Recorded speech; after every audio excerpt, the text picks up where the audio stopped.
It is 11:51 p.m. on Sunday. I barely know what day it is.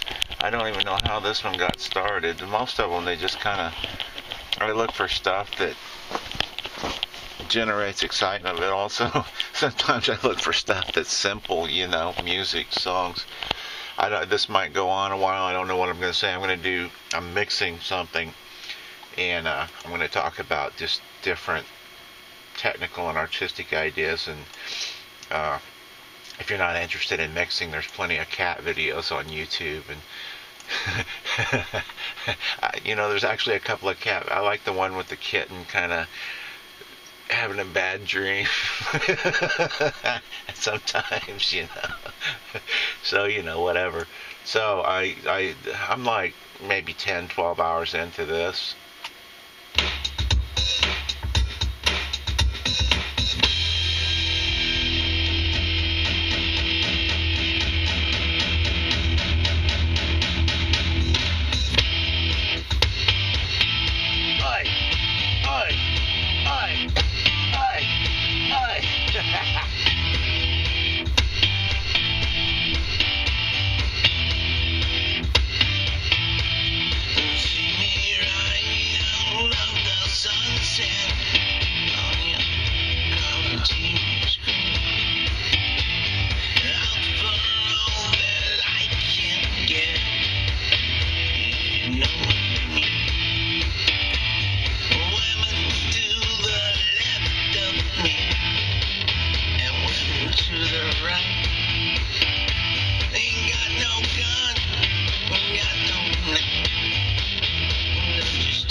So, I actually just went over, got a cup of tea, and hadn't messed with this in a few minutes. That sounds fantastic. I should just leave it alone.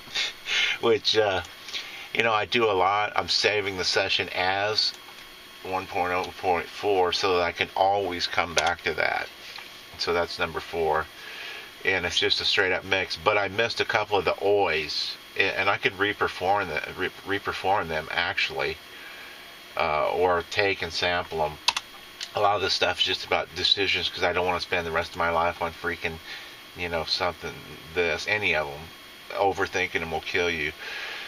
So also I put in kind of a rap beat, and I'd like to have update these songs with some low end. And one thing I never noticed, on a personal note, there's something I'd never noticed or considered this before. There's something just very, very sexy about this particular song, and then I started thinking probably chicks dig AC/DC, a certain type of chick, which you don't, anyway. But there's something very sexy about this, and really, in fact, everything in life, when you really boil it down, this is personal philosophy, is about the continuation and propagation of the species, and a lot of our behavior is ridiculous seeming behavior is dominated by that evolutionary drive that's extremely powerful, and nobody can deny it. Not even, look at all these Catholic priests and shit. But so there's a rap beat going on.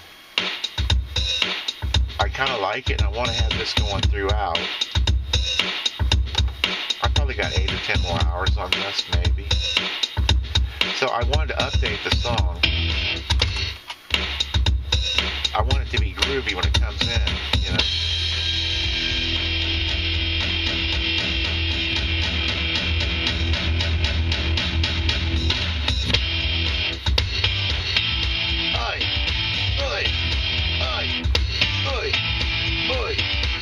I can't live with that. I'm going to take and sample, actually just reperform that. And I was going to sample it, but I'm not. So I'm going to turn my main volume down and see if I can't get something going on here. It'll look stupid as hell without volume. And then I probably will do it a couple times, then sample it or copy and paste it. I hope that's down. Whoop, I need an open vocal track.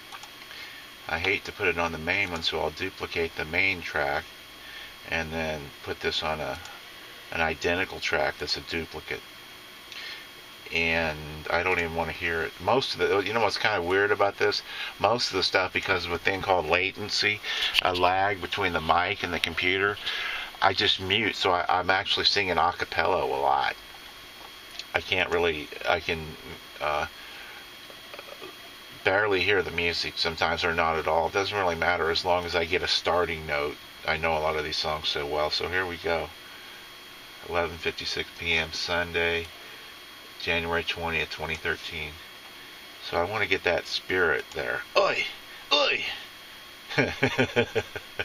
This is all simple, kind of stupid music in a way. I mean, I love it. People love these guys. I do. I gotta get the energy though. Oi! Oi! Oi! Oi! Oi! Oi! Oi! Oi! Oi! Oi! Oi! Oi! Oi! Oi! Oi! I like to change it up a little bit, so that's enough of that. I have more than enough to work with there. So I should probably angle it around where at least you can somewhat see the computer screen. Although it seems like so many things in life, people kind of want to, I'm really don't consider myself a singer, although everybody's saying that's what they really like about what I'm doing. But I have a really, really sharp critical ear for notes, and I look at all this. My favorite thing is mixing, so I look at all this. I can't wait to get the freaking guitar parts done, to get the vocal done, and get it into the computer so I can start mixing. So I'll be like, anyway the wind blows. Come on, get in the damn. So it's an afterthought to me, but everything has to be, sort of perfect, or it pisses me off. My ear doesn't accept garbage. Okay. But people like these guys. Gotta get the energy out.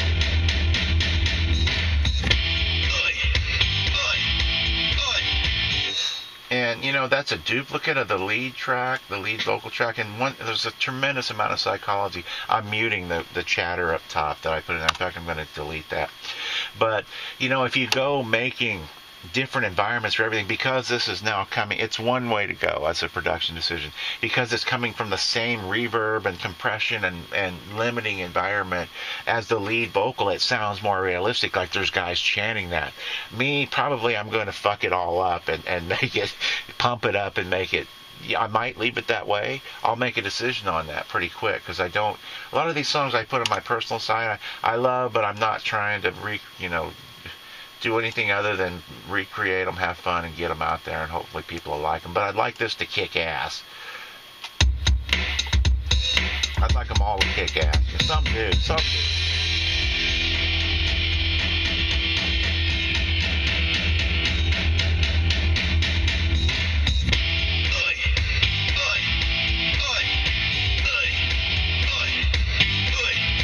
Okay, so that's out of time and just all fucked up.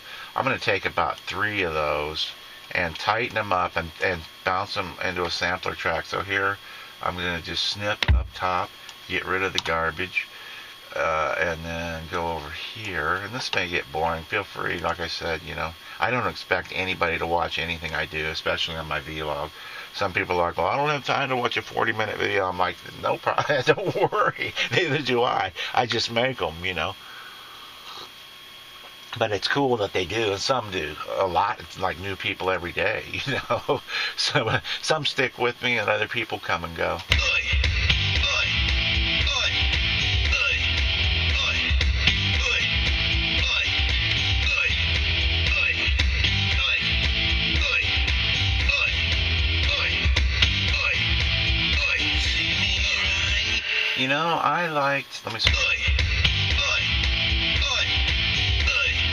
I like the first 3 are okay. The other ones have more energy. So I'm taking those first 3. I'm going to mute the track. And now I'm going to say Control E and bounce them into a sampler track. And that I'm going to solo my sampler.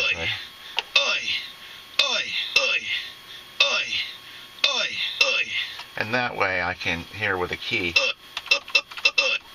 I can control them or whatever. And I'm also going to take this sampler track and make it edit over here and make it a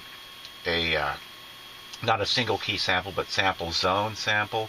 And I could make it one shot where you just, which would make things easier in a way. Or to modernize the tune, I could reverse that.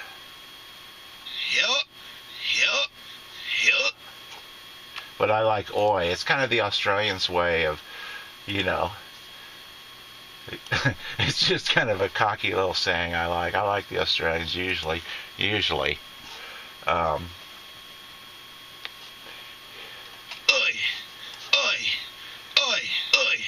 Now, you know, I want to pump this up, so I'm going to put a limiter on it, and I use the waves limiters. There's, you know, they all have a different characteristic. The built-in ones are awesome.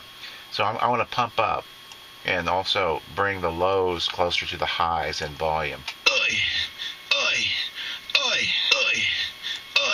And nothing means anything till you hear it in the context of the track. So let me try that. Shit, come on. Usually just I'm trying to show, I've been doing amazing stuff for hours, then I'll go, hey, look at this, and everything crashes and gets all fucked up. Let's see.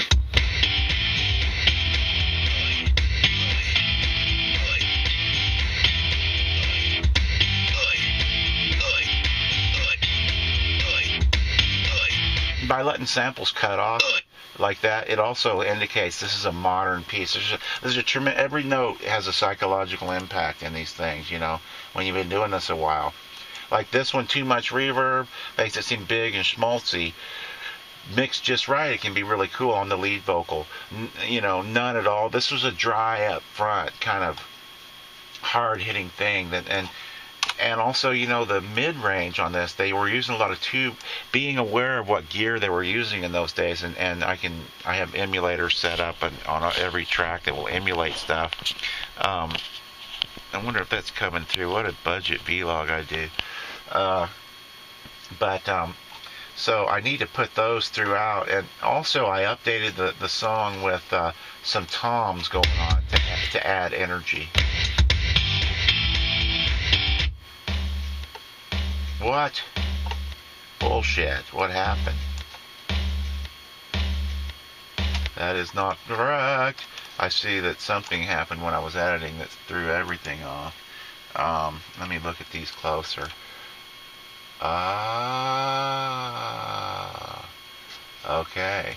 So those got screwed up, and I'm not even, well, I could indicate the entire track and stretch them back out. Let me see if that works. Sometimes, yeah. Usually. Let me see if I can stretch them. Which way did they get stretched? Oh. That should fix them. There you go. That's very slow ride. Too stabby on the EQ. Too painful.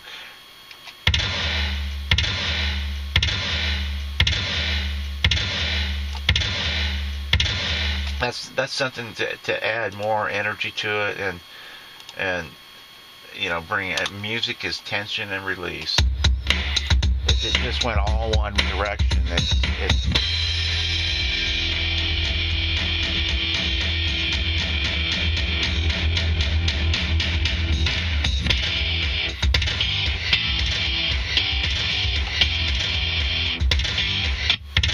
there's my tom.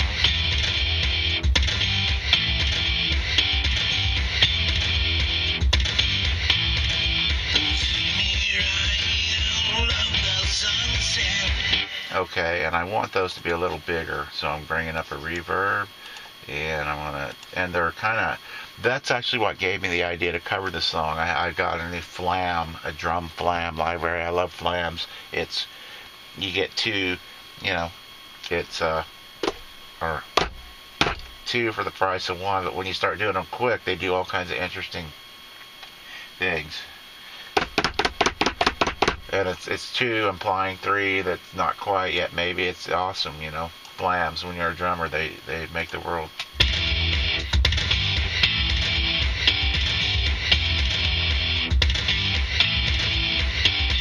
I actually kind of like them dry like that, but I want them huge.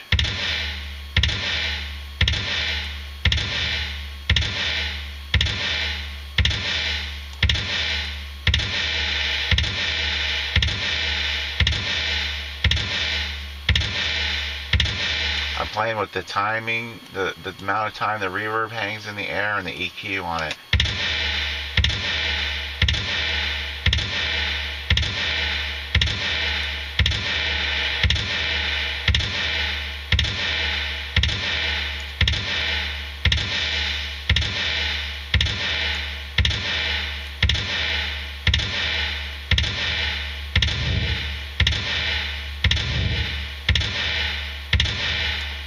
Too much, low one will be really muddy, but that's something I'll come up with. That every single effect has a timing, a kind of a answer timing, whether it's modulation, phasing through, or time-based effects, delay, reverb, what have you, that they come back and they answer, and some people just go, put some delay on it. Well, you can't, no. Every one of them, that's what makes a mix interesting. It gives it motion. Music is motion, too. So, this should be, it's not just rum, it's but too much of the follow through will muddy the mix. So,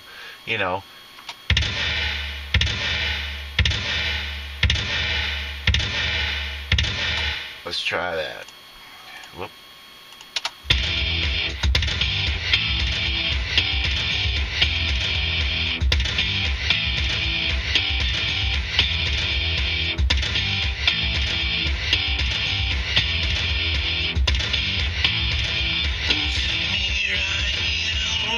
Now you could leave those going all the way through, but those should not. Nothing should interfere with the vocal in a mix. Something that took me years and years to learn. I don't see myself as a vocalist. I never liked lead singers much. I was a guitar guy. I'm Pete Townsend and Keith Richards guy, not a Daltrey or Jagger. The singer was always an afterthought to me. But now that I'm doing all this music, people, it's clear, and I've known it all along. Somebody just said they're following me on Twitter, a new follower. Oh, Gary Griffiths. Oh, he seems like a cool guy. He checked me out on Facebook and YouTube today, and then left some cool comments. A lot of people coming by now.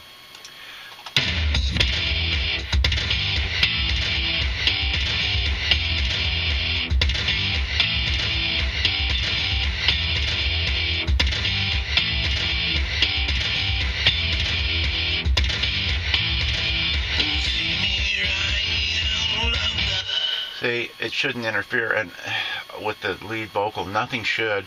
And as a producer, I would always insist. I got to be able to hear the words and the lyrics. People want that lead vocal. But on my own stuff, I could have given two shits, I'm just not. I don't see myself as a singer.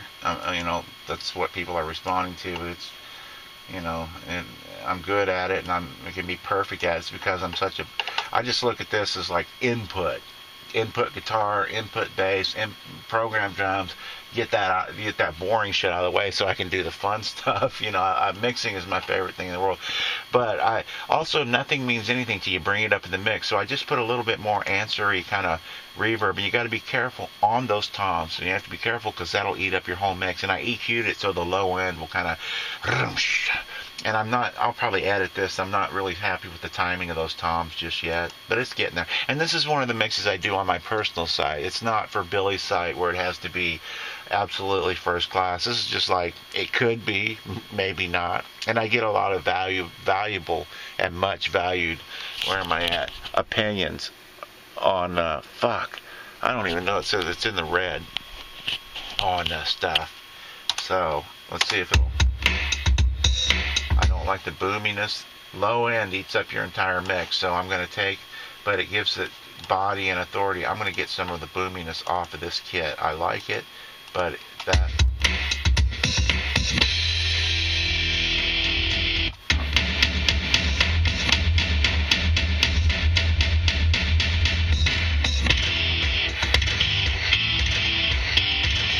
So I have like 5 drum kits going on here. Hear that? That'll go through the whole mix and eat up the bandwidth available for dynamic range, for vocals, guitars, everything. So I want that there, but and so I upped it in the Fletcher Munson area where your ear is more sensitive to stuff. it doesn't eat up as much energy, and the higher frequencies can sound harsh, but those low frequencies give off resultant harmonics that will eat all the way through the song, eat your mix up. So you can compress those with frequency dependent compression or limiting, or you can EQ them out. I usually choose compression.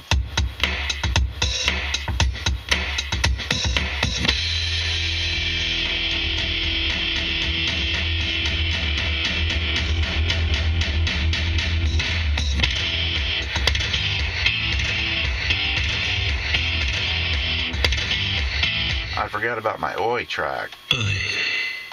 Now, also I consider leaving those bone dry. It adds sort of a certain sensuality to it. I mean, I never noticed AC/DC's kind of sexy for like 60-year-old guys, That must be part of the allure. The other allure to AC/DC, to me, is, they're gritty. Anybody can imagine themselves being a member of AC/DC, and they speak to the people,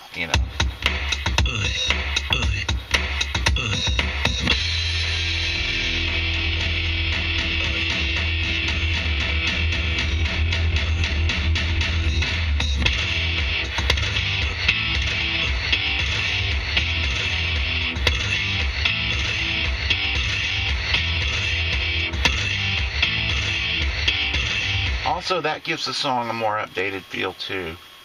Having them clean and kind of like that. Let me see.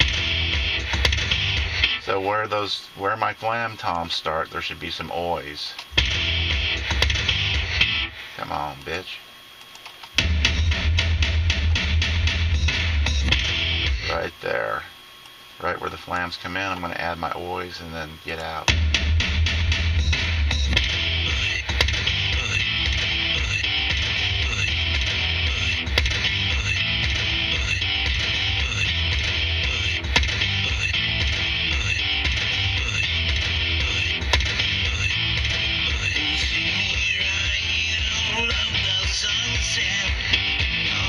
So I'm going to now take and quantize the timing of the ois. The flam toms sound like shit, right? They're kind of cool. That's the cool thing about my personal side. I do a lot of remix stuff where it doesn't have to be, you can break all the mixing rules.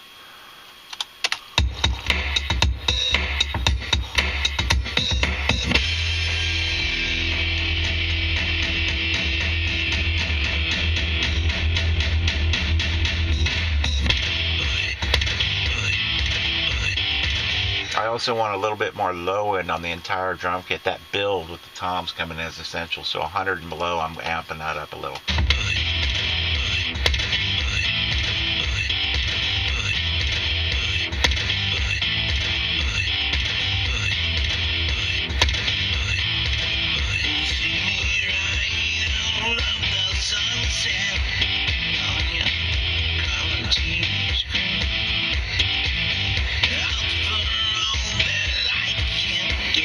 A lot of tube gear was used in making this stuff, and it has the mid-range on the vocal.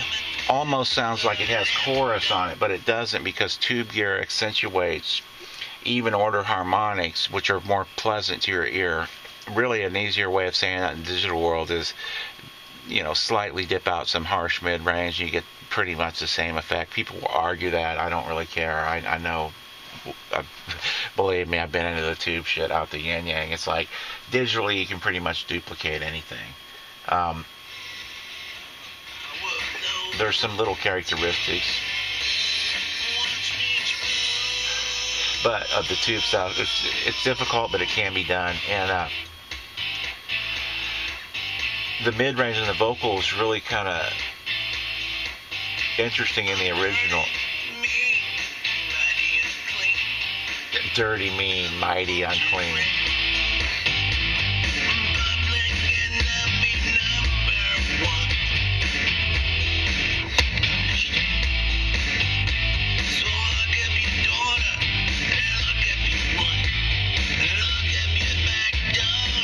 I'm going to end this vlog pretty quick. I need to quantize the ois to 16th notes and see what happens. Whoop. Grab them. And I can also, you have this. Whoop. Where is it? Oh, input. Okay. but I can add,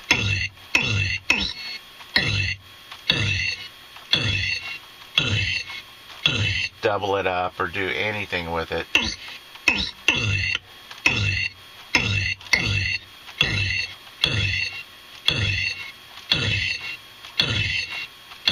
I kind of like that, actually. I'm going to record some of that. Come on. Oh.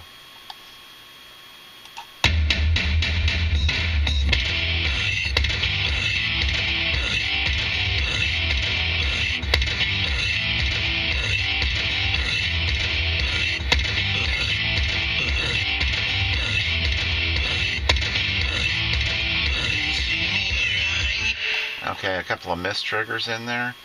Those guys didn't belong. So all that's in there, I'm going to quantize. Come on, computer. I'm going to quantize that to 16th, listen to that through, and then quit this vlog.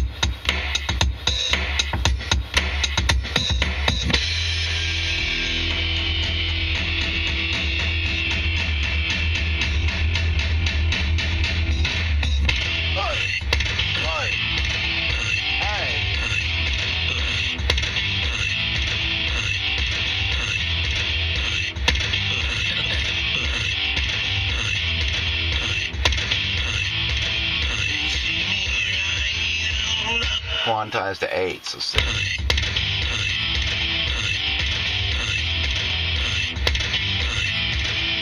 You know what I mean?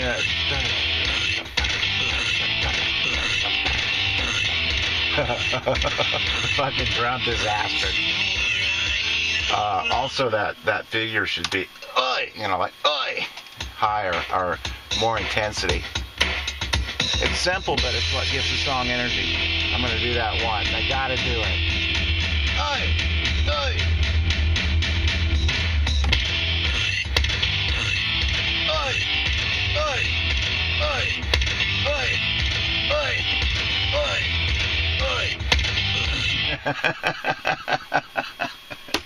It's so simple, but it's infectious, you know. You know, with all of this, there's some vintage recording going on, and more than anything, you know, I look for the soul of and the spirit of what's been done, and this was recorded in a time before these guys were, you know, world figures. And I mean, what I see in this music mostly is two young Australian brothers that had no way of knowing at the time they were literally gonna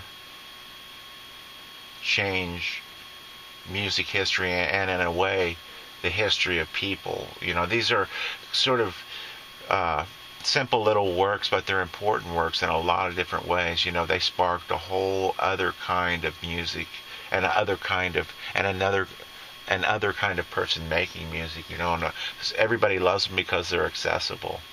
You know, so yeah, more than anything, I see two young Australian boys that didn't realize that at the time that they were literally going to rock the world. You know, it's a neat story. So, what time is it? Oh, 19 long. Alright.